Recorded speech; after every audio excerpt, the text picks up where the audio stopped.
there. Now that we've covered where and how railroads came from to move the coal my grandfather mined, let's look at another related story.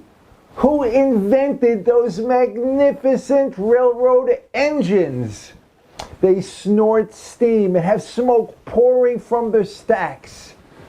The whistles are so lonely, yet the turning wheels, rods, and the hundreds of moving parts are all interconnected. They were and are amazing. Back in the day, they almost seemed to be alive. Yeah, back in the day. England put the last to bed in the 60s. There are almost none left anywhere, except for a rare few. These wonderful beasts rest with the dinosaurs. Some engines sleep in railroad museums where they're almost never fired up. They're like a T-Rex in a diorama. It's just not the same as encountering an old iron horse in the wild, running across the plains. What rail fans call live steam. The story of their birth goes back some 22 centuries. Some giants in the tale are forgotten. Others have lost their first names. You will recognize Leo and Geronimo. He's just not the famous Native American warrior. We'll reacquaint with a Thomas Savary, and Newcomen. Our next video has more giants, like George Stephenson, the father of railroads, who didn't invent the first steam railroad engine. There's a Trevithick, Watt, and an American, Robert Fulton, among the many who played important roles in the story of the first iron horse.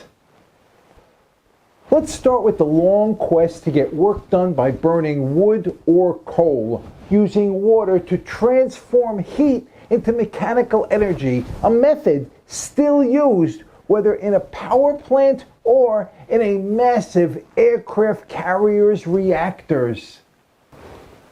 2 centuries before Christ, an Egyptian named Ctesippus, the father of pneumatics, wrote about water and air, invented a water clock that was the world's most accurate for 1800 years, and he came up with the pipe organ.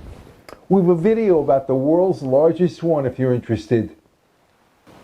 Later, a Greco-Egyptian engineer named Hero, or maybe Heron, it's Greek to me, took Ctesippus' idea and built a bladeless, radial steam turbine. Not too shabby for the 1st century AD. He called it an aleopile, steam coming out of nozzles like a rocket's exhaust made a vessel's spin. It didn't do any useful work, just was the world's first steam engine. The first. 1,000 years later, a church organ in Rheims, France, may have been powered by air-escaping heated water. Learning a little bit about the history of the cathedral there was an eye-opener. 500 years later, 1550-ish, Leonardo da Vinci, told you there was a Leo here, invented a steam-powered cannon he called an architronio. My Italian is about as good as my Greek. He was a genius in so many fields and could draw pretty good too. In 1606, the age of Galileo, and Nostradamus too, a hugely talented Spaniard, Geronimo de Añez y Beaumont, was granted a royal patent to use steam power to drain the silver mines near the town of Guadalcanal, Spain. By the way, that town's namesake is an island in the Pacific where a hellish World War II battle raged. Geronimo piped the boiler's steam into a tank full of water to force it up and out of the mine. The steam flow had to stop while the tank refilled, so he put in 2 tanks to make the pumping continuous. Smart. It was amazing that it worked, especially since he neither had the right materials nor a good enough understanding of the science to make it work. In 1662, an English marquis, Somerset, wrote a book describing a different, though similar-looking engine to pump water. 30 years later, 1690, Denis Papin, a French physicist and inventor, came up with yet another way. In 1698, Thomas Savery used Somerset's idea to build a working steam engine to pump water and got a patent on what he called the miner's friend. There's a nasty legend that he bought and burned all of Somerset's books to protect the patent. Who knows?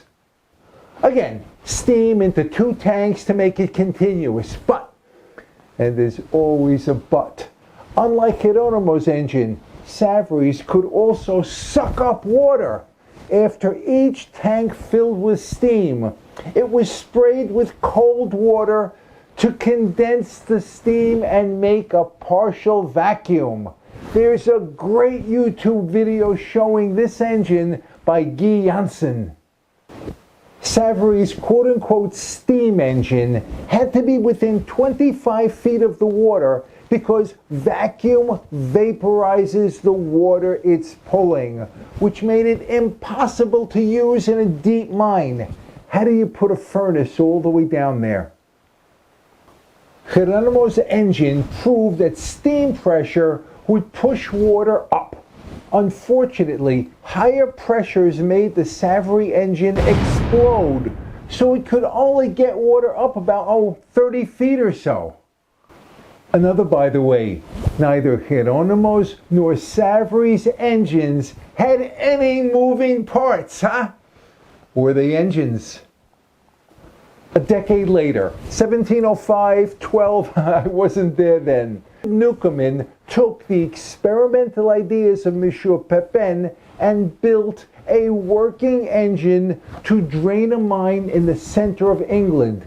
The area was later called Black Country from the over 2,000 Industrial Revolution era furnaces. 2,000. Another, by the way, did you know that there were 3 industrial revolutions? Someday we're going to cover them. Savery held such a broad patent on the steam engine that he was listed as the co-inventor of Newcomen's engine, though it was much bigger and more powerful than Savery's, and this is important, it was very different mechanically in 2 critical ways.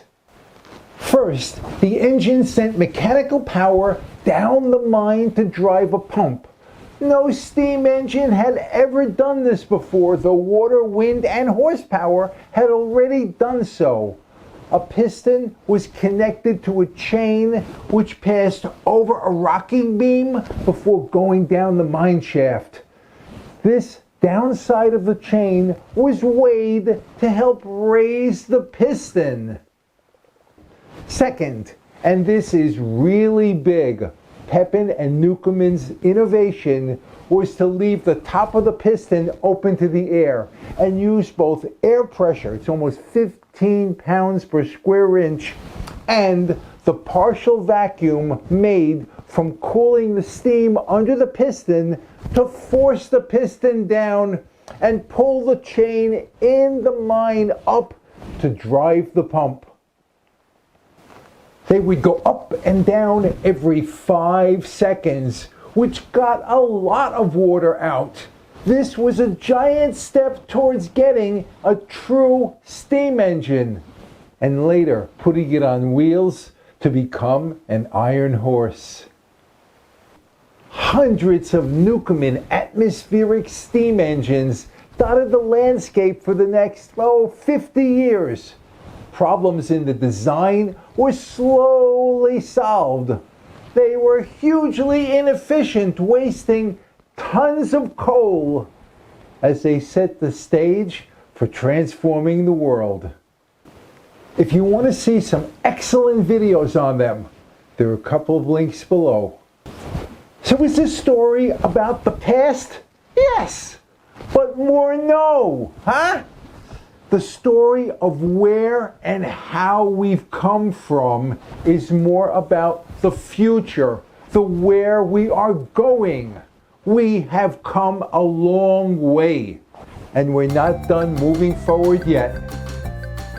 I am Mike for the Be More Better team.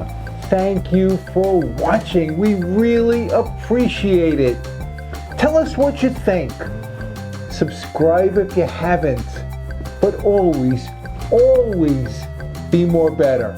Body, mind, and spirit. This has been a pleasure. Until the next time. Bye now.